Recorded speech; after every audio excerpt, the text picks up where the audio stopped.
नमस्ते दोस्तों, मेरा नाम शेषराज है और मैं एक शराबी हूँ। भगवान की असीम कृपा हाय हाय भगवान की असीम कृपा है, अल्कोहलिक्स एनोनिमस का साथ है, आप सभी भाइयों की मदद है।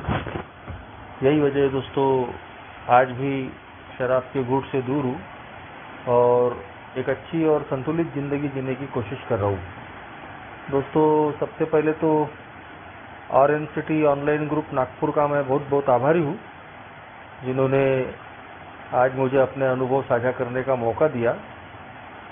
और जो टॉपिक रखा है दोस्तों, हर्डल्स इन सोब्राइटी, हमारी सात्विकता में आने वाली बाधाएं। तो दोस्तों, अल्कोहलिक्स एनोनिमस में इन सारी चीज़ों को मैंने भी अनुभव किया है।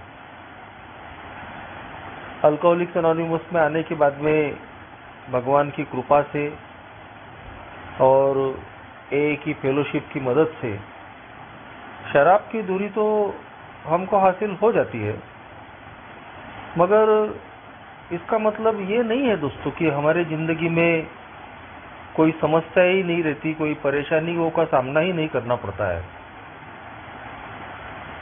कभी कभी तो जैसी तकलीफें हमने अपने शराबी दिनों में भी नहीं भोगी हो, कई बार ऐसा भी होता है कि उससे भी ज़्यादा कई प्रकार की तकलीफों का सामना हमको सोब्राइटी में भी करना पड़ सकता है।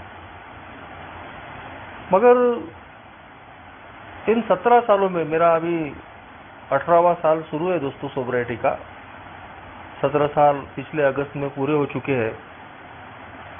तो इन 17 सालों में ये मेरा अनुभव है दोस्तों कि चाहे कितने भी बड़े से बड़ी समस्याएं आए, किसी भी प्रकार की परेशानियों का सामना करना पड़े, लेकिन ये जो प्रोग्राम है, ये प्रोग्राम इतना पावरफुल है दोस्तों कि जो हमको मन से, शरीर से, भावनाओं से, आत्मा से ऐसा मजबूत बना देता है कि तमाम विपरीत परिस्थितियों में भी हम सोबर भी रह सकते हैं और आसानी से आई हुई समस्याओं का सामना भी कर सकते हैं। और दोस्तों, अपनी तकलीफों में, समस्याओं में भी हम हंस सकते हैं। ये पावर इस प्रोग्राम का है दोस्तों, बशर्ते कि मैं इन 12 कदमों के प्रोग्राम को स्पॉन्सर की मदद से, अपनी ईमानदारी से अगर मैं प्रैक्टिस करता हूँ। लगभग 15 साल का मेरा शराबी जीवन रहा। शराब की बर्बादी मैंने अपने घर में ही देखी थी। मेरे पिताजी भी शराबी थे, तो अच्छा अनुभव था कि एक शराबी कैसे बर्बाद होता है, उसके परिवार को क्या कुछ सहन करना पड़ता है। लेकिन इतना सब कुछ रहने के बाद में भी, इतने अनुभव होने के बाद भी मेरी ज़िंदगी में शराब आई और मज़े की खातिर ली हुई वो शराब कैसे मेरे जी का जंजाल बन गई, कैसे मैं उसमें फंस गया पूरा, पता भी नहीं चला दोस्तों। कहीं तो भी एक डिजीज ऑफ डिनायल न मानने वाली जो बात है, वो मेरे जैसे शराबी में होती है। और शुरू में जब लोग मुझे समझाते थे तो वही चीज़ें मैं करते आया कि नहीं, अपना ऐसा नहीं है, अपन लोगों के जैसा नहीं पीते, अपन ये नहीं करते, अपन वो नहीं करते। और ये जो आखिर आई एम डिफरेंट वाली जो बात थी कि मैं बाकी लोगों से अलग हूँ, इसी ने दोस्तों मेरा घात कर दिया।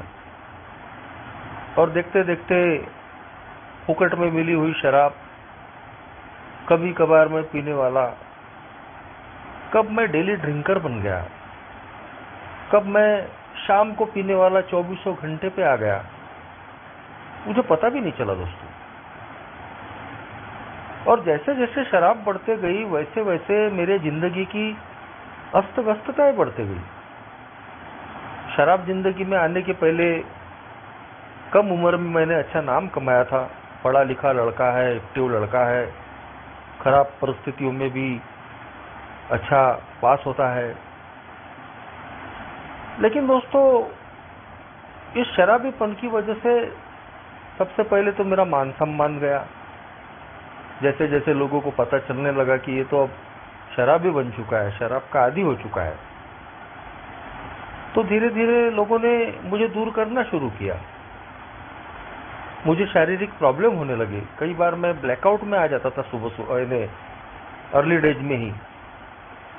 कभी मुंह के बल पे गिर रहा हूं।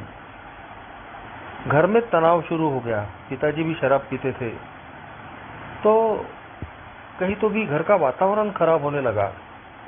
एक छोटा परिवार था, लेकिन इस शराबीपन की वजह से दोस्तों उस परिवार में शांति नहीं थी। मेरे घर की सारी जिम्मेदारी कहीं तो भी माँ के ऊपर थी, और उसने जब देखा कि अपना पति भी शराबी और अब तो लड़का भी शराबी बन गया, तो उसके हाल तो बहुत ज़्यादा खराब हो गए दोस्तों। और उसकी वजह से ही फिर मैं लोगों की नज़रों में उतरने लगा, बीमार पड़ने लगा, बुद्धि भ्रष्ट होने लगी, मानसिकता कहीं तो भी नकारात्मक हो गई। शराबी दिनों में ही कैसे तो जैसे पढ़ाई कर कर मैं एक अच्छे व्यवसाय में गया, लेकिन वहाँ दारू की बोतल ही ले गया। तो वो जो मेरा व्यवसाय था वो शुरू होने के पहले ही खत्म हो गया, क्योंकि मेरे माथे पे बेवड़े का स्टैंप लग गया था। तो आर्थिक तंगी का सामना करना पड़ने लगा। जितने भी जिंदगी में समस्याएं थी, प्रॉब्लम थी, उसके फ्रस्ट्रेशन से और ज्यादा शराब बढ़ गई, और इस तरीके से मैं 2400 घंटे का शराबी बन गया दोस्तों। हाथ पांव कांपना, चक्कर आके गिरना, यह सब मेरा शुरू हो गया। और उसके बाद दोस्तों 2003 में मैं बीमार गिरा। डॉक्टर ने बताया कि टीबी हो गई। बिल्कुल हड्डियों का ढांचा बन गया था मैं। शायद भगवान को मंजूर नहीं था तो मैं बच गया। मगर ये शराबीपन की बीमारी देखिए कि 11 महीने के बाद में दुरुस्त होने के बाद फिर दोबारा मेरी जिंदगी में शराब आ गई, और अब तो हालत और बद से बदतर हो गई। मैंने कोशिशें शुरू की शराब से दूर रहने की, मगर दोस्तों परिणाम पूरे जीरो। ना मेरा विल पावर काम कर रहा है, ना डॉक्टरों की दवाइयां काम कर रही है, ना किसी की दुआ काम कर रही है। चक्कर आके गिरता था, हाथ पांव टेढ़े हो जाते थे, 35-40 किलो का वजन रह गया था, और लोगों का बॉयकॉट झेल रहा था। इन परिस्थितियों से निकलकर दोस्तों मैं अल्कोहलिक्स एनोनिमस की मीटिंग में आया हूं, और तब कहीं तो भी मेरे सामने में एक ही उद्देश्य था कि मेरी शराब बंद हो जाए। लोग भी बोलते थे कि यार तेरा सब बढ़िया है, तू अच्छा लड़का है, तू दारू बंद कर देगा तो तेरा सब बढ़िया हो जाएगा। तो लोगों की सुन सुन के मुझे भी लगने लगा, हाँ यार ये दारू ही खराब है, अगर ये दारू बंद हो जाएगी ना तो अपना सब बढ़िया हो जाएगा। अल्कोहलिक्स एनोनिमस में आ गया। यहाँ मैंने अपनी वास्तविकता जानी कि मैं एक अल्कोहलिक हूँ, मैं थोड़ी सी पी के रह नहीं सकता, और मेरे पास में एक ही रास्ता है कि अब शराब को एक मार 2 टुकड़े, शराब को हमेशा के लिए तौबा। और प्रोग्राम है एक दिन, आज के दिन दारू के पहले घुट से दूर रहना है। जिस दोस्त ने मुझे एक मैसेज दिया वो मेरे लिए आशा की किरण था। वो 2 महीने से दारू से दूर था। मीटिंग पहली करने के बाद में जो 30-40 लोग थे वो मेरे लिए आशा की किरण बने। लगा कि यार ये लोग दारू से दूर रह सकते हैं तो मैं भी रह सकता हूँ। और इस तरीके से दोस्तों मेरी शराब की दूरी का सफर शुरू हुआ। लेकिन बहुत ही जल्दी मेरा भ्रम टूट गया।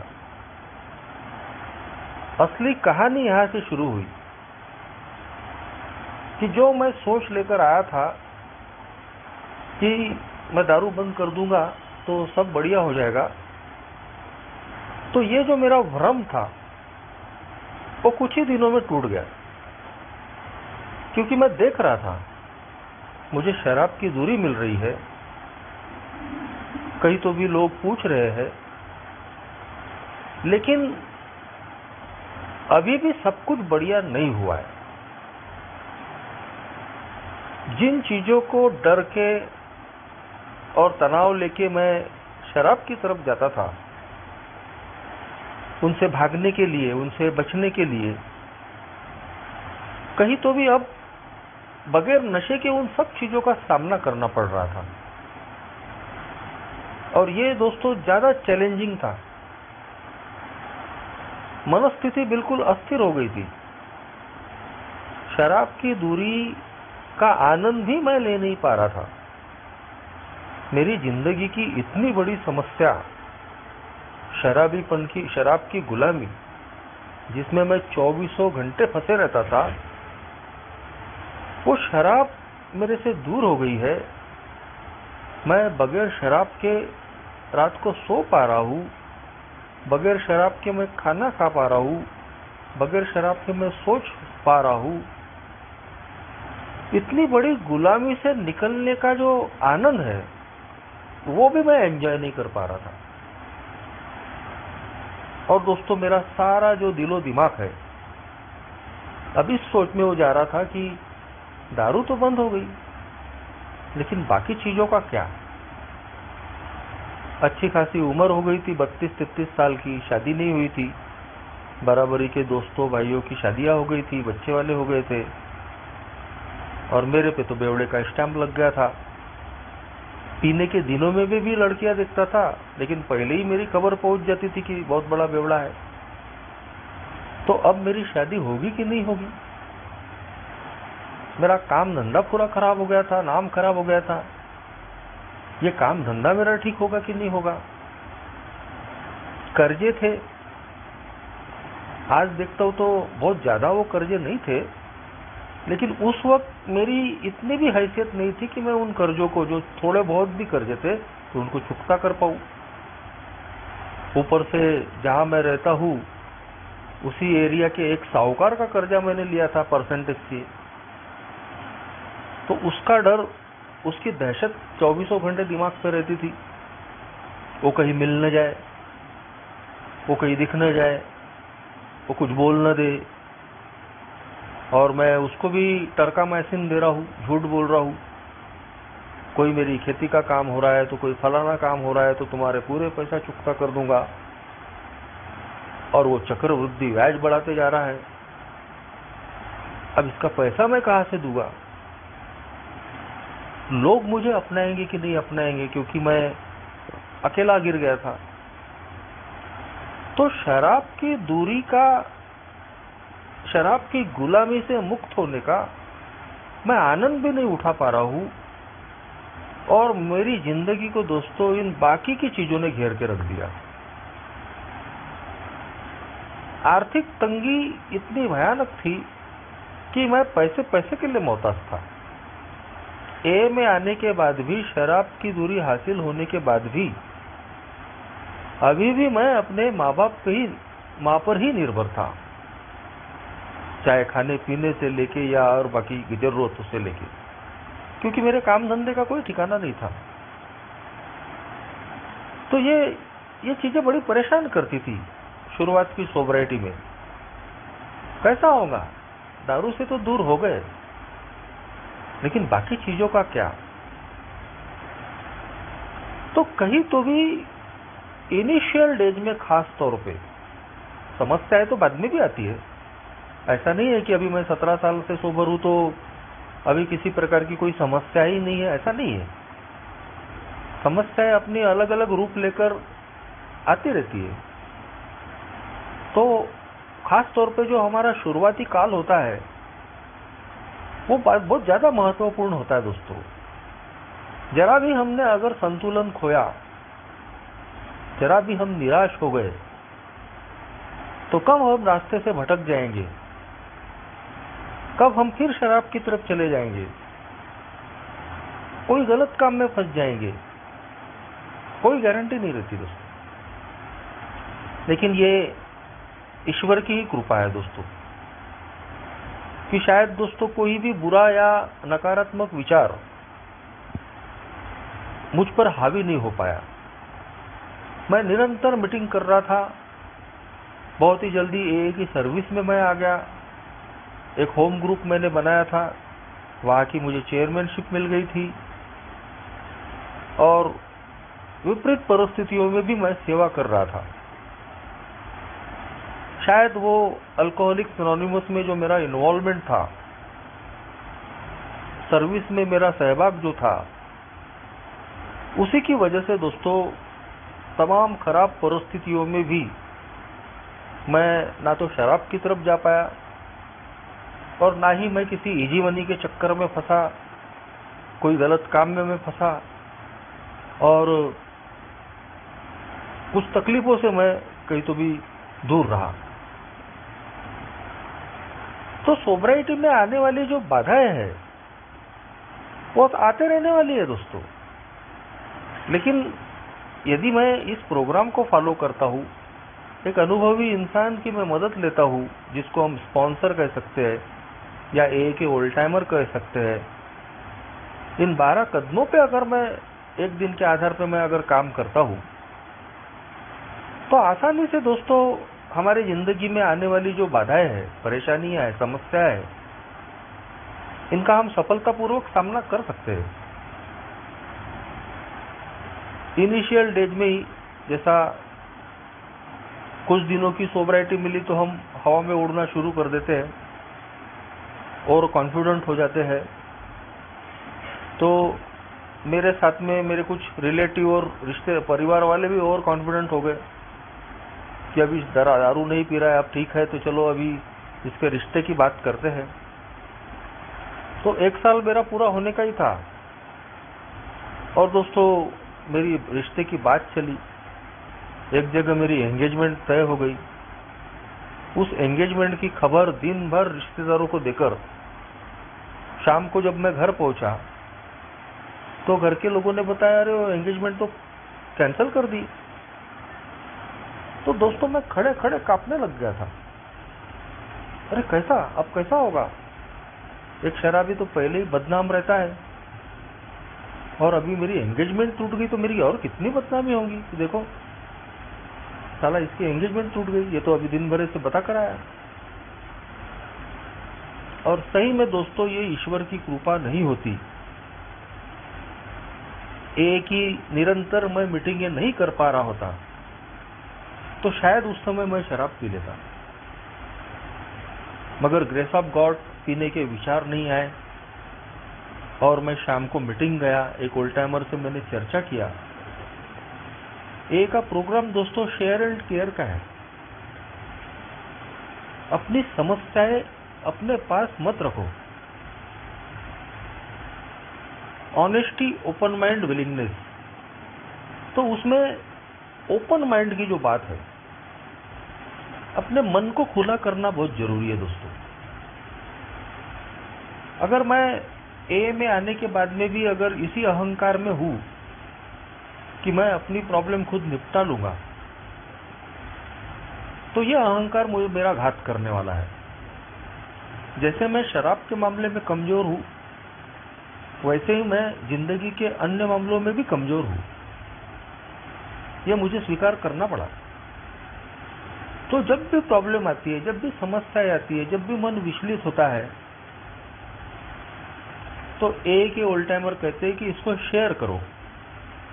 मीटिंग में मौका मिलता है तो मीटिंग में शेयर करो, और कोई चीज मीटिंग में शेयर करने लायक नहीं है तो किसी ओल्ड टाइमर की मदद लो, या स्पॉन्सर बनाया है तो स्पॉन्सर की मदद लो। हमारा समाधान जरूर होगा। अगर हमारी समस्या नहीं भी सुलझी तो कम से कम हम शराब की तरफ नहीं जाएंगे। तो जब मेरे साथ में ये जो शुरुआती दिनों में हादसा हुआ कि मेरी एंगेजमेंट कैंसिल हो गई, तो मैंने शाम को मीटिंग किया और एक ओल्ड टाइमर से ये चीजें शेयर की। उन्होंने साफ बताया कि बोले तुम सोबराइटी को सबसे पहले इंपॉर्टेंस दो। तुम अगर सोबर रहोगे तो तुम अपनी जिंदगी में जो जो चाहते हो वो सब मिलने वाला है, लेकिन अगर तुम्हारी सोबराइटी गई तो फिर सब कुछ चले जाएगा। आज दोस्तों जब मैं इस 17 साल के सफर में पीछे पलट कर देखता हूँ तो उस ओल्ड टाइमर की बोली हुई बातें खरी हो गई। 17 साल पहले जो भी समस्याएं लेकर मैं आया था उसमें से एक भी समस्या आज मौजूद नहीं है। हाँ, आज कुछ अलग समस्या है, लेकिन 17 साल पहले जो समस्याएं लेकर मैं आया था उसमें से कोई समस्या आज नहीं है। मेरी शादी नहीं हुई थी, ए में आने के बाद में 2 साल के बाद में शादी हो गई, 2 बच्चे हैं। मेरा काम धंधा खराब था, समय लगा, काफी लंबा समय लगा मेरा काम ठीक होने में। शुरुआत के कई साल मेरी फाइनेंशियल पोजीशन बड़ी खराब रही। आर्थिक मामलों में मैं बहुत फिसड्डी रहा और बहुत तकलीफें झेलनी पड़ी मुझे आर्थिक मोर्चे पे। मगर ए के ओल्ड टाइमरों की शेयरिंग हमेशा काम आती है। हमेशा सुनता रहता था कि भौतिकता के पीछे मत भागो, पैसों के पीछे पागल मत बनो, समाधानी रहो, इजी डजिड, धीरे चलो, प्रोग्राम प्रैक्टिस करो, आध्यात्मिकता पे ध्यान दो, भौतिकता पीछे पीछे आएगी। लेकिन अगर तुमने गड़बड़ की, इजी मनी के चक्कर में चले गए तो सोबराइटी भी चले जाएंगी और बहुत कुछ नुकसान हो जाएगा। तो मैंने देखा दोस्तों कि कैसे इजी मनी के चक्कर में कई लोगों ने अपनी सोबराइटी गंवाई। सट्टा, लैटरी, जुआ, 2 नंबर के काम, कर्जा करने की आदतें। हमारा एक स्वभाव है कि हमको बगैर मेहनत का और जल्द से जल्द चाहिए। तो ये चीजें दोस्तों सीधे रास्ते से तो मिलने वाली नहीं है। तो कई मेरे जैसे शराबी भाई इनिशियल डेज में जब बर्बाद होकर आते हैं, हम सभी, तो सबसे ज्यादा फोकस हमारा भौतिक चीजों पे ही रहता है कि यार बड़ी खराब हालत करके आए हैं, जल्द से जल्द कर्जे चुकता हो जाए, जल्द से जल्द गाड़ी बंगला जो भी सुख सुविधाएं वो आ जाए। परिवार को बहुत सताया रुलाया तो आज मैं उनके लिए ये करूं वो करूं। और फिर कई बार हम कर्जा लेकर भी ये चीजें करते हैं। आजकल तो सारी चीजें इंस्टॉलमेंट पे मिल रही है, आसानी से मिल जाती है, और फिर हम उस कर्जे के चक्रव्यूह में फंस जाते, इजी मनी के चक्कर में फंस जाते। तो भगवान की कृपा से जो मुझे मार्गदर्शन मिला, रोज एक ही मीटिंग में जो ओल्ड टाइमर शेयर करते थे कि जल्दबाजी मत करो, गड़बड़ मत करो, धीरे चलो, बहुत ज्यादा पैसों के पीछे मत भागो, गलत रास्ते से बचो, अपनी सोबराइटी को इम्पोर्टेंस दो। तो इन चीजों का जानते अजानते मैंने पालन किया, तकलीफें भोगी, और इसी का नतीजा है दोस्तों कि मैं किसी बड़ी मुश्किल में नहीं फंसा। धीरे धीरे समय के साथ साथ जो आर्थिक प्रॉब्लम थे वो भी धीरे धीरे हल होने लगे, कर्जे चुकता होने लगे, काम धंधे की हालत जो है वो थोड़ी ठीक होने लगी। आज भी मेरे काम धंधे पे मैं बहुत ज्यादा पैसों के पीछे नहीं भागता, समाधानी रहने की कोशिश करता हूँ। होती है तकलीफें, आज भी आती है, एक जैसा आर्थिक स्थिति नहीं रहती है, कभी आज भी मुझे समस्याओं का सामना करना पड़ता है। लेकिन ए का प्रोग्राम अब मेरे साथ में है कि जिंदगी में जो भी चल रहा है, जैसा भी चल रहा है, ईश्वर की इच्छा समझ के कबूल कर लो। तो दोस्तों ये जो प्रोग्राम है 12 कदमों का, इन कदमों को जब हम जिंदगी में हम लागू करते हैं तो हमारे जीवन में आने वाली जो समस्याएं हैं, बाधाएं हैं, आसानी से हंसते हंसते उनका मुकाबला हम कर सकते हैं। 2 साल मुझे ए में हो गए थे दोस्तों, 2 साल, और 2 साल की सोबराइटी होने के बावजूद किसी ने मेरे बारे में खबर कर दी थी कि वो पी के पड़ा है। शादी के लिए मेरे रिश्ते की बात चल रही थी और वो लड़की वाले मेरी इंक्वायरी निकालने आए थे। तब 2 साल से मैं सोबर था दोस्तों, और उसके बावजूद किसी ने उनको बता दिया कि ये पी के पड़ा होगा। तो दिमाग तो मेरा भी बहुत खराब हो गया था उस वक्त। यार मैं तो 2 साल से शराब से दूर हूँ, एक ही मीटिंग कर रहा हूँ, और उसके बावजूद भी लोग कुछ भी खबर दे रहे हैं। लेकिन उस वक्त भी दोस्तों मैंने इस प्रोग्राम को प्रैक्टिस किया। तीसरा कदम कहीं तो भी हमारी सोब्राइटी, हमारी सेरेनिटी, मन शांति को बरकरार रखने वाला कोई कदम है कि जिंदगी जैसी है वैसी कबूल है, जैसी परिस्थिति है वैसी कबूल है। हम लोगों को नहीं बदल सकते, हम परिस्थितियों को नहीं बदल सकते, हम चीजों को बदल नहीं सकते। जैसा शराब के मामले में एक्सेप्टेंस आ गया कि शराब तू बड़ी मैं छोटा, मैं शराब को हैंडल नहीं कर सकता, तो वैसे ही अब शराब के बाद में जिंदगी के बाकी मामलों में भी ये स्वीकार भाव आना बहुत जरूरी होता है। जो शुरुआती दिनों में, इनिशियल सोब्राइटी में मुझे बहुत मददगार साबित हुआ तीसरा कदम, कि मेरी शादी होना मेरे हाथ में नहीं है, मेरा काम धंधा ठीक होना मेरे हाथ में नहीं है, लोगों का मुझे अपनाना मेरे हाथ में नहीं है, कर्जे चुकता होना मेरे हाथ में नहीं है। मैं कोशिशें कर रहा था लेकिन सफलताएं नहीं मिल रही थी। और ऐसे में जब मैंने अनमने ढंग से ही सही कहीं तो भी तीसरे कदम को मैंने स्वीकार किया और अपना मन और जीवन ईश्वर के हवाले सौंप दिया, वैसे ही दोस्तों मैं सारी तकलीफों से मुक्त हो गया कि ईश्वर तेरे ऊपर में मैंने छोड़ दिया। अब जब शादी होगी तब होगी, जब मेरा काम धंधा होगा तब होगा, जब लोग अपनाएंगे तो अपनाएंगे, जब मेरे कर्जे चुकता होंगे तो होंगे। और सही में दोस्तों यकीन मानिए कि जैसे ही मैंने तीसरा कदम जिंदगी में लिया, मैंने देखा दोस्तों कि अपने आप मेरे काम होने लगे। 2 साल के बाद में एक अनजाना आदमी आ गया, उसने मेरी शादी का रिश्ता ले आया। आज वही बीवी करीब 15 सालों से मेरा वैवाहिक जीवन संभाल रही। शुरू में बच्चा होने में समय लगा, 2 साल के बाद में लड़की हुई, और एज ऑफ 45 मुझे लड़का हुआ। काम धंधा जो पूरा खराब था, एक लंबा अरसा जरूर लगा, लेकिन धीरे धीरे वो भी ठीक होने लगा। लोगों ने भी मुझे अपनाया, मेरे कर्जे भी धीरे धीरे चुकता होने लगे। तो मैं जब जिंदगी को अपनी मर्जी से चलाने की कोशिश करता हूँ तो मैं समस्याओं में घिरता हूँ, मेरा दिमाग खराब होते रहता है, मुझ में चिड़चिड़ापन आते रहता है, रेस्टलेस, इरिटेबल, डिस्कंटेंट, अस्थिर, चिड़चिड़ा, नाखुश। जब मैं अपनी जिंदगी को खुद अपने हिसाब से, अपनी इच्छा से चलाने की कोशिश करता हूँ। लेकिन जैसे ही इन कदमों के द्वारा जो मुझे सिखाया गया है, इन कदमों पे मैं अपनी जिंदगी को ढालने की कोशिश करता हूँ, तो मैं चिंता मुक्त हो जाता हूँ। आज जो तीसरा कदम है वो मेरी लाइफ का बैकबोन है दोस्तों, रीढ़ की हड्डी है।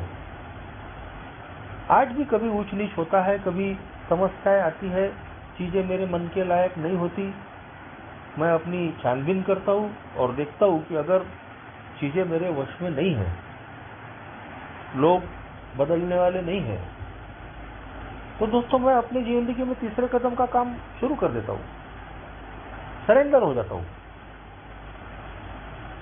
कोरोना के वो 2 साल हम सब जानते हैं दोस्तों, काम धंधे बंद पड़े थे, आर्थिक स्थितियां सभी की खराब थी, मेरे भी हाल वही थे। और उस समय दोस्तों इस तीसरे कदम ने, एक ही फेलोशिप ने, इन ऑनलाइन मीटिंगों ने मेरा बहुत साथ दिया, और मुझे भगवान ने तो एक मौका दे दिया अपने आप को सोबर रखने का। लगभग उन 2 सालों में मैंने अनगिनत ऑनलाइन मीटिंग्स की और भगवान ने भी सेवा करने का मौका दिया, फेलोशिप ने मुझे सेवा करने का मौका दिया। तो एक ही दिन में मैं 4 स्पीकर मीटिंग्स करता था।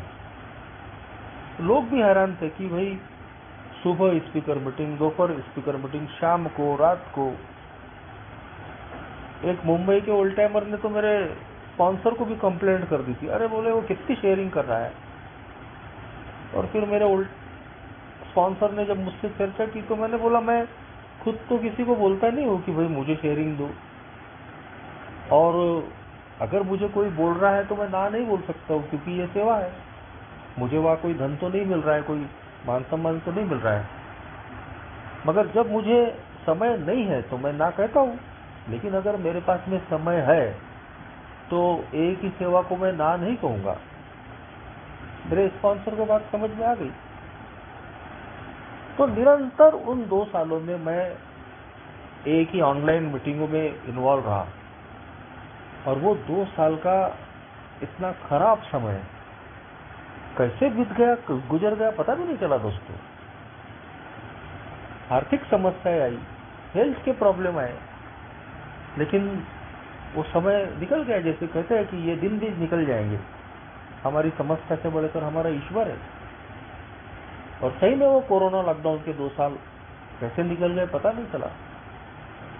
कोरोना की दूसरी लहर जब आई, उस समय दोस्तों मेरा पूरा परिवार कोरोना पॉजिटिव था। मेरा 2 साल का लड़का छोड़ के, मेरी वाइफ, मेरी 67 साल की माँ, मेरी 7 साल की लड़की, मैं, सिर्फ 2 साल का मेरा लड़का, वो दोस्तों पॉजिटिव नहीं था। तो सबसे पहले मैं एक बगल के क्वारंटाइन सेंटर में एडमिट होने चले गया, और उस रूम में जब गया तो अब मेरे पास में कुछ भी चारा नहीं था कि जैसी परिस्थिति है वैसी कबूल करने का, क्योंकि अब तो 14 दिन में क्वारंटाइन सेंटर में रहने वाला हूँ। मेरी माँ का हाल क्या होगा, बीवी का हाल क्या होगा, 2 बच्चे उनका क्या होगा, मुझे नहीं मालूम। उनकी जो रिपोर्ट्स है वो दूसरे दिन आने वाली थी, मेरी पहले आ गई थी, और मैं अब 14 दिन के लिए क्वारंटाइन सेंटर में बुक होने वाला था। तो अब मेरे पास में कुछ था ही नहीं, क्योंकि मैं उस सेंटर से अब बाहर तो जा नहीं सकता था। 14 दिन के पहले तो छोड़ने वाले थे नहीं। तो मेरे पास में तीसरा कदम लिए बगैर कोई चारा ही नहीं था दोस्तों। और मैंने उस बेड पे जाने के बाद में अपना मन और जीवन ईश्वर के हवाले छोड़ दिया। अब भगवान, अब तेरे पे निर्भर है, कल उनकी रिपोर्ट पॉजिटिव आती है, निगेटिव आती है, वो कैसे आगे के दिन बिताते हैं 14 दिन, उनकी खबर तू रख। रात को बड़ी चैन की नींद आई, बड़ी तकलीफ में था मैं फिर भी। अब दूसरे दिन 4 बजे मिसेस का फोन आया कि हम भी पॉजिटिव है, और मैंने देख लिया वो क्वारंटाइन सेंटर में खाने पीने की, रहने की अच्छी व्यवस्था थी। तो दोस्तों मैंने अपने पूरे परिवार को उस क्वारंटाइन सेंटर में बुला लिया, और अगले 14 दिन मेरा पूरा परिवार उस क्वारंटाइन सेंटर के बिल्डिंग में बढ़िया खुशी से रहे। कोई नाराजगी नहीं, कोई रोना गाना नहीं, कुछ नहीं। हम खुशी से वो 14 दिन बिताए दोस्तों, जैसी भी परिस्थिति आई, और वो दिन निकल गए। 27 मार्च को हम वहां से निकले दोस्तों, और उसके बाद में सब जानते हैं कि अप्रैल महीने में वो जो लहर ने लाखों लोगों की जानें ले ली, लेकिन भगवान ने मेरी व्यवस्था कर दी थी। हम ट्रीटमेंट लेकर बाहर आ चुके थे। उन परिस्थितियों में भी मैंने दोस्तों फोन पर या ऑनलाइन मीटिंगों के जरिए जो भी भगवान मुझसे चाहता था, लोगों को स्ट्रेंथ देना, होप बांटना, वो मेरी चलते रही। कई कोरोना पेशेंट से मेरी बातें होती थी, कोरोना पीड़ित मेंबरों से मेरी बातें होती थी। तो कहीं तो भी ईश्वर हमारा ख्याल रखता है दोस्तों। मैं एक नास्तिक इंसान था ए में आने के वक्त। धर्म, कर्म, प्रार्थना, इस पर मेरा भरोसा नहीं था। लेकिन अल्कोहलिक्स एनोनिमस में आने के बाद में ये एक सबसे बड़ी गिफ्ट मुझे मिली, मेरी हायर पावर। आज मैं अपनी उस उच्च शक्ति को मानता हूँ, उस पर मेरी पूरी श्रद्धा है कि जैसे उसने मुझे शराब की दलदल से निकाला, शराब की इतनी भयंकर गुलामी से निकाला, तो वही मेरी उच्च शक्ति, वही मेरा हायर पावर मेरी जिंदगी में मेरा कुछ गलत नहीं होने देने वाला है। बस इतना ही है कि मेरे इच्छा से नहीं होता, मुझे उसकी इच्छा को पहचान कर ही जीना पड़ता है। और इसीलिए दोस्तों आज मेरी जिंदगी में बहुत ज़्यादा पैसों के पीछे भाग दौड़ या बहुत ज़्यादा बड़ी बड़ी ख्वाहिशें या उसके पीछे भागना, ये चीज़ें नहीं है। क्योंकि मैं जानता हूँ कि मैं अगर उन चक्रों में फंसा तो मेरी सोबराइटी दांव पे लग जाएगी। आज मैं एक जो सुखी जिंदगी जी रहा हूँ, एक आनंदी जीवन जो जी रहा हूँ, तो वो कहीं तो भी मेरे से छीन सकता है। लेकिन अगर मैं ईश्वर की इच्छा के मुताबिक जीवन जीने की कोशिश करता हूँ, वो मेरा बराबर ख्याल रखता है और अपने समय पे वो सारी चीजें मुझे प्रोवाइड करता है। 17 साल की सोबराइटी में मैं पिछले साल मेरा मकान बन पाया। इन 17 सालों में मैंने न जाने कई लोगों के ताने भी सुने, अपमान भी सहन किए। अरे यार, बोले सबके मकान बन गए, इसका मकान नहीं बना। तो मैं नाराज नहीं हुआ दोस्तों, और बिल्कुल मैं स्थिर रहा। अचानक घटनाएं घटी और पिछले साल 17 साल की सोबराइटी के बाद एक रहने लायक मकान बन पाया। तो मेरी जिंदगी में मैं जो चाहता हूँ वो मुझे मिलता है। सिर्फ इतना ही है कि मैं जब चाहता हूँ वो तब नहीं मिलता। मेरा जो ईश्वर है, मेरी जो हायर पावर है, वो बराबर मेरा ख्याल रखता है। बस मैं उसको अपनी जिंदगी में काम करने दूं, और अगर मैं अच्छे रास्ते पे अगर मैं चलूं। तो अल्कोहलिक्स एनोनिमस में आने के बाद में कहीं तो भी इस बात को मुझे स्वीकार करना पड़ा कि भाई, शराब से दूर हो गए मतलब जीवन में कभी समस्याएं नहीं आएंगी, ऐसा होने वाला नहीं है। समस्याएं, परेशानियां, जिंदगी के उतार चढ़ाव, ये मेरी जिंदगी का पार्ट एंड पार्सल है। लेकिन अल्कोहलिक्स एनोनिमस का प्रोग्राम इतना शक्तिशाली है, इतना पावरफुल है, वो मुझे भावनात्मक रूप से ऐसा मजबूत बना देता है कि मैं तमाम विपरीत परिस्थितियों में, उतार चढ़ावों में भी संयमित रह सकता हूँ, स्थिर रह सकता हूँ, हंस सकता हूँ। आज कई बार मैं ऐसे लोग, अल्कोहलिक्स एनोनिमस के ऐसे मेंबर, जो मेरे से भी बुरी हालत में और मेरे से भी खराब परिस्थिति और दौर में गुजर रहे हैं।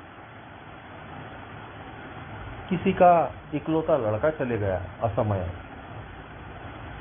कोई भयंकर बीमारी से ग्रसित है,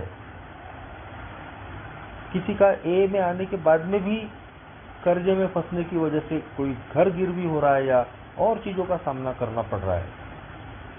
तो कई भयंकर परिस्थितियों में रह के भी मैंने ए के सदस्यों को सोबर रहते हुए देखा है, हमेशा हंसते हुए देखा है, दूसरों की मदद करते हुए देखा है। तो ऐसे लोग कहीं तो भी मुझे सिखाते हैं, मुझे मजबूत बनाते हैं, बशर्ते कि मैं उन लोगों का बहाना करूं कि जो छोटे छोटे बहाने ढूंढ के छोटी छोटी चीजों की तकलीफों से दारू की तरफ चले जाते हैं। दोस्तों, आज मैं जानता हूं कि शराब की तरफ जाना यानी अपनी मौत को दावत देना है। आज मैं उस दलदल में दोबारा जाना नहीं चाहता। और दूसरी बात, आज मेरे अलावा मेरा परिवार है, मेरी फेलोशिप है, आज उनके लिए भी मुझे एक रिस्पॉन्सिबल बनकर रहना पड़ता है। समस्याएं आते रहेंगी, जाते रहेंगी, लेकिन मैं आज उसको कैसे रिएक्ट करता हूं, तो ये काफी महत्वपूर्ण हो जाता है। क्योंकि यदि मैं रोने लगूंगा या मेरा चेहरा उतरा हुआ दिखेगा, तो उससे मेरे परिवार को प्रभाव पड़ सकता है। एक नया आने वाला जो सदस्य है, वो कहीं तो भी इससे प्रभावित हो सकता है। क्योंकि आज मेरा परिवार, दोस्तों, उनकी सारी उम्मीद मेरे पे टिकी है।